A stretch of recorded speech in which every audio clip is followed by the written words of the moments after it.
Year one, oh. This is the Millennial View. I am your host, Sprint Ravos. Be sure to like, share, subscribe, drop a comment below because this is an important discussion to have with your friends. And this is currently season 3, episode 4.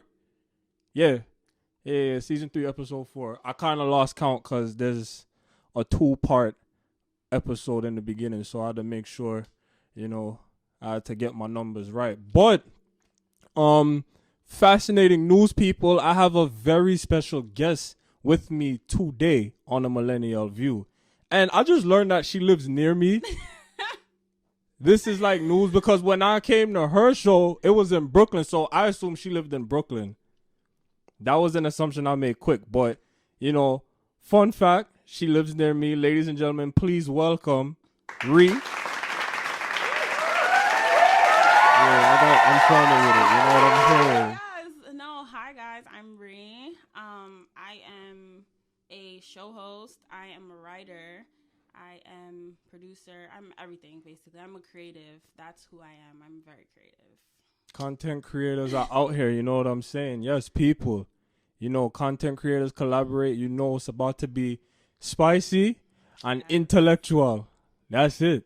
You know what I'm saying? So, you're the host of TNTK. Yes. And you're also the author of this book right here, ladies and gentlemen. It's called Drugs, Love, and Sex. It's a poetry collection, by the way. Yes. And quick question. Your last name is Castillo. What's your nationality? I'm Puerto Rican and black. Okay, got you. Born and raised in Puerto Rico, or? No, I was born here in Queens. Okay. I've been to Puerto Rico, so it's not. I love Puerto Rico. Like, I haven't been back since like teens. Do you know how to speak Espanol? No, but I can understand you. Like, I do understand you. Mm-hmm. I don't understand everything because I wasn't like born in that type of environment. Mm-hmm. But if you do talk to me, like, I can answer you. Like, I wouldn't speak back to you. But everybody hates that about me. But I'm just like, you can talk to me and I can have a conversation with you. I feel like Spanish is kind of easy to understand, being that we took Spanish in school as well, so like it's not really hard. Once you start to talk to different people from different especially different countries, like their Spanish gets different. Yeah. So it's like they teach us in school about like Spaniards, like from like Spain, they teach you that type of Spanish. Mm-hmm. But every country, like in the Caribbean, they don't speak that type of Spanish. Like certain words are not the same thing. So, like, you'll say something to them, and they'll be like, I don't know what that is, or, like, they would think it's something else. So, it's kind of hard to, especially, like, where they're from, because I know a lot of people, like, I've worked with people that's from, like, Ecuador, from Honduras, like, stuff like that, and they be like, certain words are not the same. So, it's, like, it's very, very different. So, it's, like, you do have to be conscious of, like, what certain words mean to other people. Got you. Well, now, let's get into drugs of love and sex. Okay. Now, my first question to you is, did you always want to be an author? Like, what triggered you to even write this?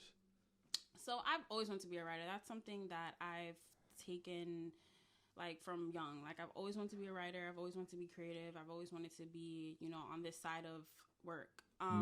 It's different that, being behind the scenes, writing a book. But I've always wanted to do this. I've never wanted to be a poet, per se. Like, I write fiction. That's my actual genre. But I wrote this so people can get to know who I am, and also to know the type of things that I talk about outside of writing fiction. So I do talk about sex. I do talk about, relationships and love. Like, I talk about these things because they're important, especially for a younger generation. We're not taught these things as much. Sometimes our parents are a little older than us, or they might be like maybe a couple years. Like, it's not too much of a gap. So it's like they're probably still living their life the way they feel it should be going, and it's like we're not getting the same information, or they're not sharing with us the information that we should be getting. So it's like, even if we have people who are at school with us, we're talking about things and we're living life, and it's like, in reality, like, that's not how you go about, like, what things should be. And then you probably don't have somebody to talk to, and a lot of people don't have somebody that they're comfortable talking with. So it's like, this book is to share, like, experiences and for people to feel a little bit more comfortable and relatable to, like, oh, wow, like, I've been through this, or I understand how this feels, or I've been heartbroken like that, or I fell in love with this person before. Like, I share all of that in this book. So have your parents like ever gave you the talk of sex and love? No. You learned on your own. I learned on my own from like experience and also from just like seeing how people are in just life and how like my parents were like together and how like other people are together, how my siblings and everybody in my family like do things. And it's like I learned like love is definitely something that's shaped differently for everybody, and people don't realize that. It's never going to be the same for the next person, and I feel like we're not taught that. And even if we have the talk, especially about sex, it's awkward. Like, you're like, okay, mom, dad, like, why are you talking to me about this? Yeah. And it's just like, I feel like it should be taught to you from somebody closer to your age group and also who is going through it with you as well. As much as it might be a challenge that you're both going through it together, but if it's somebody like, 5-10 years older than you, that's still a similar age gap. Like they still just recently went through it. And it's like they can teach you and show you like, okay, sometimes it's better if you do it this way, but do it your way and see how it goes. Because in reality, if you don't try trial and error, it's never gonna happen, because you might not agree with what that person is telling you. You might just not be that person. I feel like with a thing like parents, some parents may give them the talk because they want to also try and relate to their kids in another way and not just be the generic parent talking about, oh, get good grades, get a good job, make good money, earn ray, take good care of yourself, whatever. They want to go deeper into that, you know what I'm saying? But again, you have some parents that just focus on the main aspects, which is education, occupation, you name it. You know what I'm saying? So that's interesting that you said that there should be people that are 5 years older or less to tell us about these things. You know what I'm saying? So when was this released? August 2020. August 2020. Oh, so it's been... So it's going to be a year old in 2021. Got you. Got you. So what is your exact outlook on sex? Like, do you feel like sex is just for pleasure, or is there a deeper connection when it comes to sex? So me personally, like my personal answer is sex is sex. Like sex is what you feel it should be for whoever person that you're having sex with. So if you meet somebody and you feel like your attraction is only to have sex with them, then that's what sex is for you guys. But if you find somebody and you have this intimate connection, then sex is more than just, okay, we're having sex to have sex. It's more of, okay, well, I please you, and sex is just mind-blowing. Like, that's just the added plus to you guys' relationship. And I feel like a lot of people don't realize that sex can be added to any type of relationship. It can be added to a friendship. It can be added to, And I tell people this, and I definitely preach this, because it's like, when you meet somebody and you become friends with them, and like your relationship was strictly just like a friendship, something might be missing and you're trying to figure out what it is. It might be to have sex with him. And I say that because that's intimate. Like, you guys are already intimate with each other. You guys already have this emotional or mental bond with each other where you guys are very comfortable. And comfortability it could be sexual. It could be added to that. And a lot of people are very good friends and they have sex, and people don't realize that. It's like sometimes, you hide it, and it's just like, why? Because other people around you get intimidated, or they're like, oh, why are you doing that? That's your friend. But it's like, that's just the level of friendship. That's the comfortability that you share with that person. So sex can be added to anything. And I feel like sex is an added plus. You don't have to have sex to build that as well. Sex is what you feel it should be with that person. But sex is definitely a plus, and I do say that sex is addition to a relationship. You should definitely add it when it's necessary, not when you want it to happen. Do you think that physical attraction is an important role in sex? I don't think so. It's there. It's there because I feel like people are attracted to people's physical. So, for example, men are usually attracted to physical off the rip, like, but also women. But I feel like for women, it's more so if they like something about you, like your personality or something, that's also what makes them want them to have sex with you. So I feel like it's different for different people, but usually, like, if you're a male, like, you're gonna lean towards more what they look like. Mm. And I know that a lot of men have sex because, like, with women, even if they don't look as, like, as good, because probably something about them, they have something about their sex is good. And I've heard that from a lot of people before. So it's not like, you know, I'm making this up, because I've heard a lot of people tell me this, and it's just like, wow, like, I've never, and even for me personally, like, I like good looking guys, but it's like, sometimes, like, that's not all that is to a person. Like, people think that, you know, just because they have, like, a good-looking smile, or, like, their body looks good, like, they're just gonna be the best person to have sex with. In reality, they could be the most horrible, so trash. Right? They could be the most horrible. You'd be like, wow, like, I just wasted my time, like. But what if they come with all those qualities, like good smile, good body, and then the sex is bomb? Then what? Are you gonna say, oh, this is too good to be true? No, I think that it's more so what you want from that after. Because I feel like a lot of people, you can have a good looking guy or a good looking girl, and they give you all of those qualities. And you're just like, in reality, they're a horrible person. Like, you're just like, I just want the sex from you, and that's it. Got you. I think Got you. Now, I want to piggyback on the point that you made about sex being missing in a friendship. People, listen to what I have to say right now, right? There are many forms of intimacy.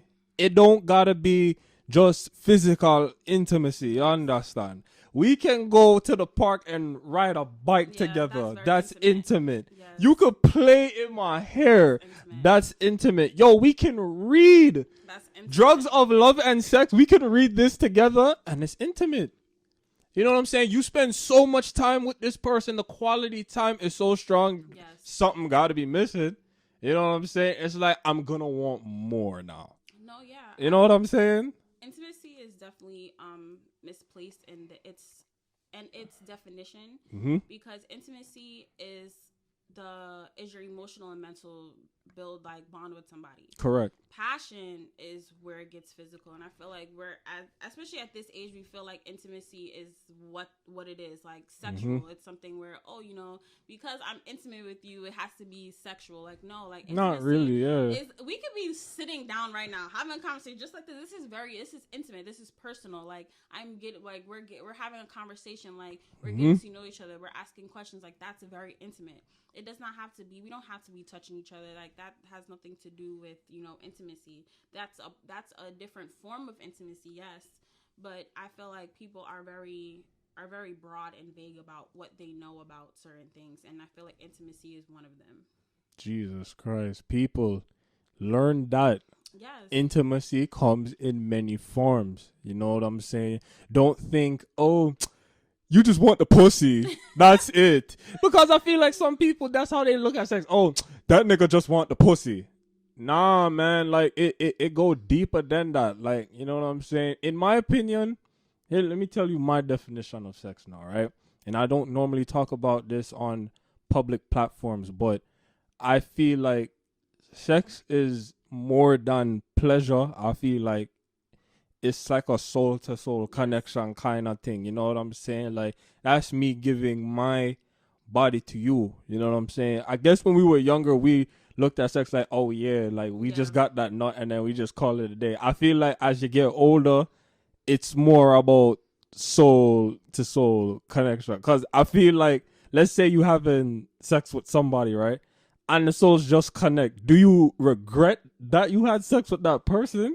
You know what I'm saying? No, I do. When you have, it's like, damn, why did I do that? You're transferring energy to each other, and a lot of people don't realize that. And something I've read, like, it shared that, and I was like, wow, I've never realized that that's, you know, something. And then the next time I did have sex, I was like, oh wow, like this, I felt like this transfer of energy that I didn't know that was being transferred. Yeah. So it's like, we're not aware that, you know, you have and then when you feel that connection, that means you guys emotionally bonded, and you didn't even know that you did. Right. So it's like, it's more, like you said, it's definitely more than what we expect it to be, because sex it's emotional, it's physical, it's mental, it's spiritual, it's all of those things together, and all of that together is your soul.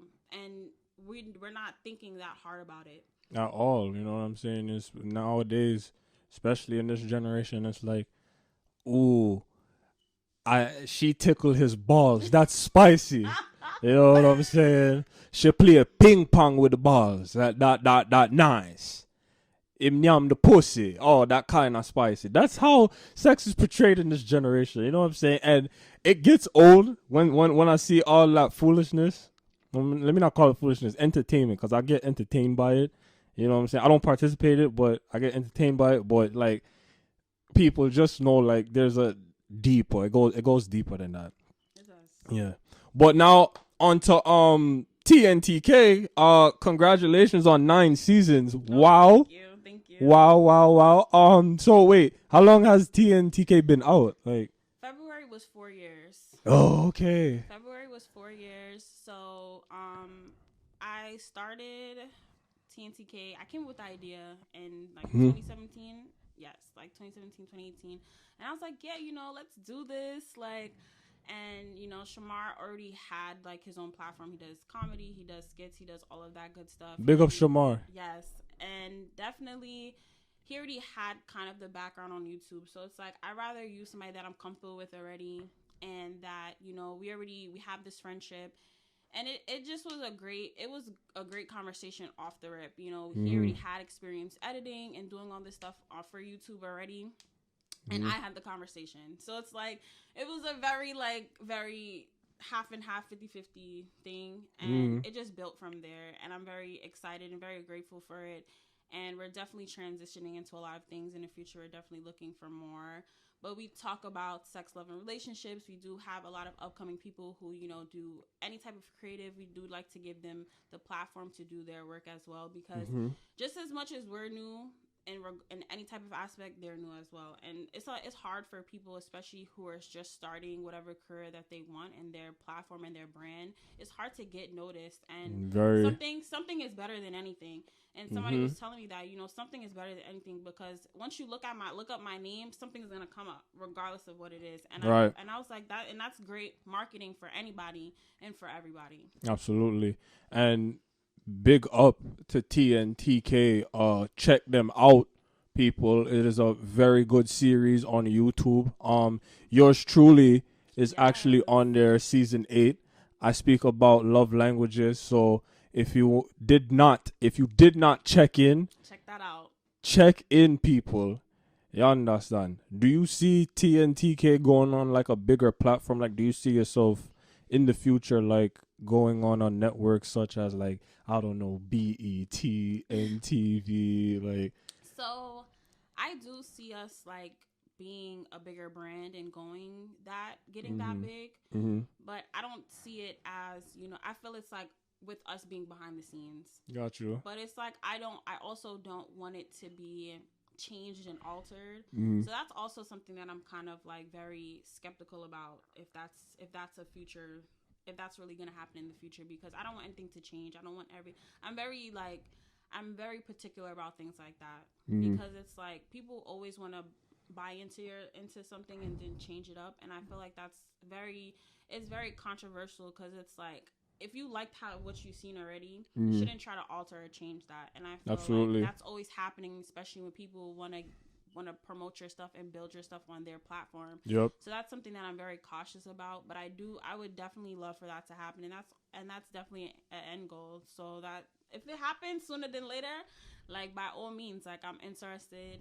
It's just I would be very skeptical about doing it. Yeah, I mean, there's always some second thoughts to it, but just know you have a strong support system that's rooting for you on the side, so you don't have nothing to worry about. Trust me. You are tuned in to the Millennial View podcast. Yes, people. Now, monogamy.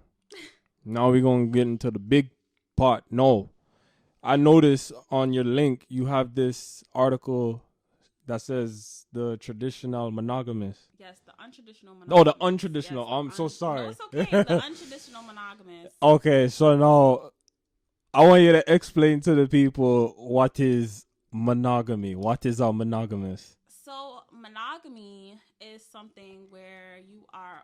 So mono is one person, is one thing, always is one. So you basically practice having one partner all times. Like, you give your all to that one partner. And it goes very deep into you having a romantic relationship with that person, and that's something that I am reading about and understanding about is being polyamorous. So I do not personally, I do not believe in monogamy because I feel like we are taught that. We are taught to be monogamous. And in tradition, like if you go back down to so many different cultures and history, like they're not monogamous. Like they are not taught that. They're not supposed to. They're not that. So it's like when Christianity came about, that's when we were taught to be monogamous, and then in reality, everything started from if you understand like the Muslims and their culture, like they practice being polyamorous. Like they have multiple wives, they have multiple husbands. Like it's ridiculous.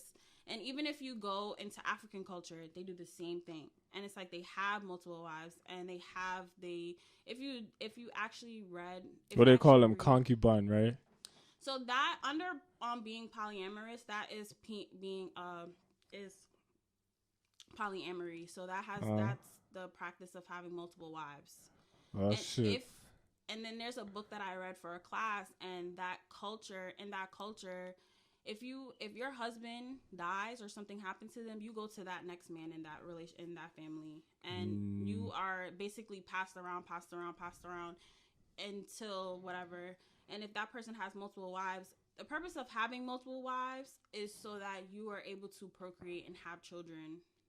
Like, so you get a younger wife to have kids so that person could bear kids, but then also it's for them to be able to maintain your household. It's like so many things going on, and being polyamorous has a big umbrella, and there's different things underneath. And with that particularly, it's to build your kingdom and to build your household. But monogamy is just straight, you're with one person, you give all your energy to them, and this is something that you practice just right now in America. That's what people do. Like, and the conversation that's going on now is having multiple partners. Let me ask you something. You see yourself getting married? I in reality, no. Like, I always used to tell my mom, like, yo, when I'm 75, like, I'm gonna get married. Like, when you're 75, that kind of far. Exactly. And she's like, this girl is crazy. And it's just like, it's only because I don't think that marriage is very much a business contract, and people think that, especially that's something that we're taught. It's for you to be stable. Oh shit. Yes, it's for you to be stable. It's for you to be stable. Oh. In your life. It's for you to be stable in your life. To be married is for you guys to split everything and for you guys to maintain your life. My God. Now, a lot of women and men don't need to be married because your career can take you off.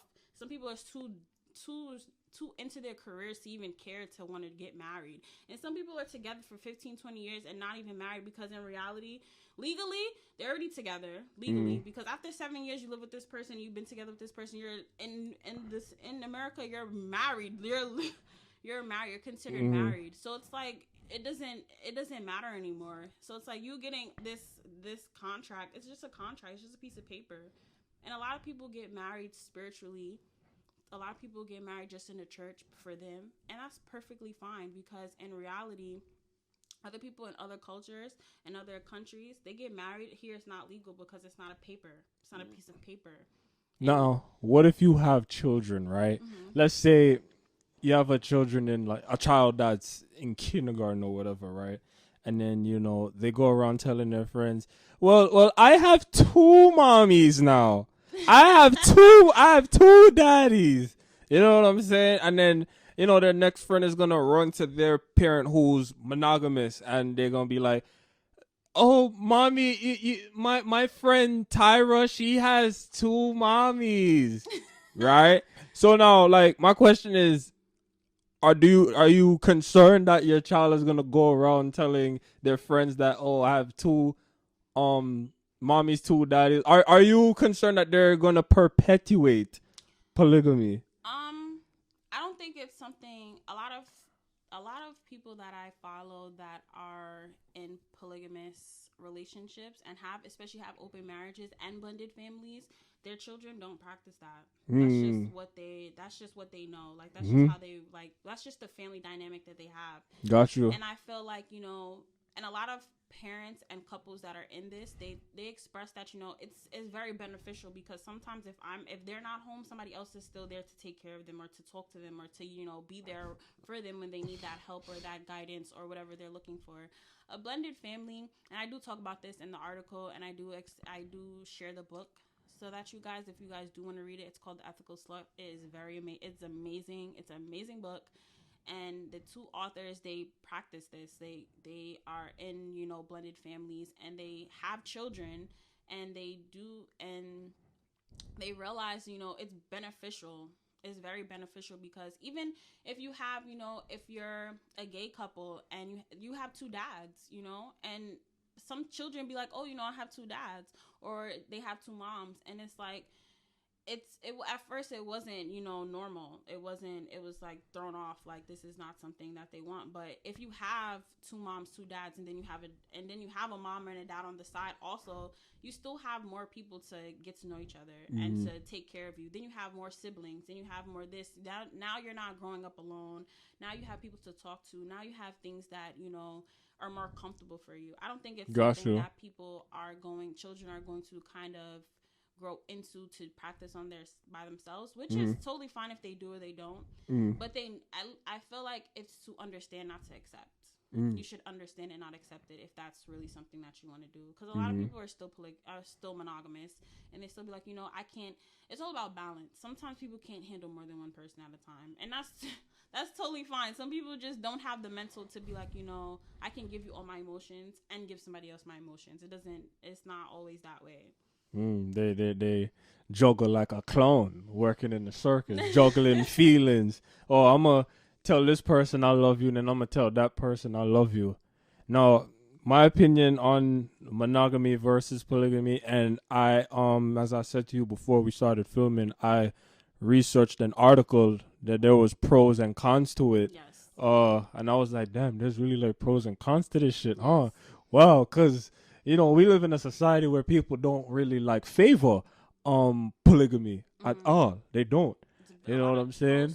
Yeah, so one of the pros was freedom, I think. Yes. I was like, well, yeah, freedom is that makes sense.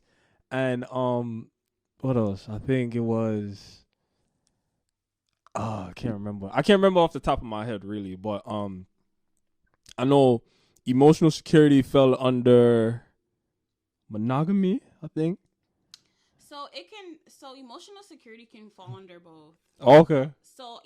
But the thing about emotional security and polygamy, it's more so you have to build that, because if you are opening your relationship after you've been practicing monogamy, a lot of emotions start to come up before you get comfortable enough to actually participate in the things that you're doing. So a lot of people don't participate in, you know, having other partners, right, until like they're emotionally stable, that you're gonna come home to me all the time. And that's something that in all the books I've read, they talk about that. They talk about in the beginning, if you open up your relationship, especially your marriage, after a certain amount of time, you get confused, like, you know, we've been together for so long, why do you want to do this now? And it's more so because I gave you all of this time of me. I rather tell you I'm gonna sleep with somebody than hide it from you. And communication is a very big attribute to both monogamy and polygamy. Yeah. Because it's like you still need to have conversations. And a lot of people in monogamy still don't know how to talk to people. They still don't know how to talk to their partner. And it's hard, especially if you were not raised to have conversations. So are you a securely attached person? Like, do you need emotional support in certain things? Do you need to rely on your partner more often than you should? Right. And a lot of people are not securely attached to themselves. So it's like, if you don't know who you are, you cannot be in this type of relationship, because it's going to be hard for you to trust them. Absolutely. It's going to be hard for you to control your jealousy. Right. It's going to be hard for you to, you know, actually be like, okay, well, I don't like that you did this. Can we work? Can we build these boundaries? And it's all about boundaries, especially in monogamy. And I feel like people think that, you know, just because we're monogamous, there's no boundaries. There's a lot of boundaries, because it's like, if you want to go out with your friends, I should be able to go out with my friends, just like you should be able to go out with your friends, right? And you shouldn't think anything negative about that. Mm-hmm. A lot of people bring negativity and be very cynical about, you know, going out with their friends because, you know, this guy or this girl is going to look at you. In reality of life, everybody's gonna look at you. They don't know if you with somebody, you have a girlfriend, you got a boyfriend, you know, you sleep with somebody. They don't know anything. They just know that you probably look good, and they're trying to talk to you. But that, to me, I feel like that should be a compliment. It's either you take it or you leave it. Right. Absolutely. And if you know yourself, it should be, you know, it's either I'm gonna flirt with you and I know this is never gonna happen, or I'm gonna flirt with you and do something because I know this is what I can do or I can't do. I feel like there's been so many options you have, and there's never right or wrong. It's always you felt this way in the moment.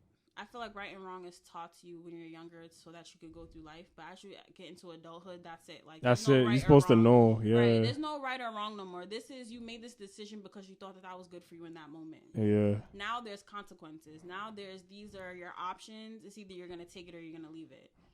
And I feel like, you know, as adults, like people, they think that, you know, right and wrong is what we're supposed to do. No, it's you chose this path. Now you have to deal with what comes next. Right. And that's just what it is. People, quite the controversial topic.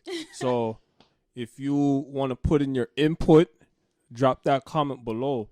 But Ree, it was a pleasure having you on the Millennial View. Thank you. Drugs of Love and Sex. Buy it. Yes. Please. I can't wait to read this. And it says poetry because I used to do poetry myself. You know what I'm saying? I don't tell people that, though, because they don't expect that from me. But expect the unexpected. You know what I'm saying? TNTK. Check in. Subscribe. Like. It's a very good channel. They worked very hard. Big up Shamar.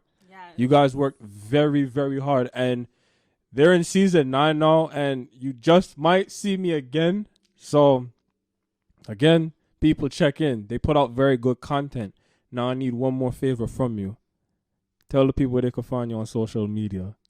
So, wow, that's a lot of...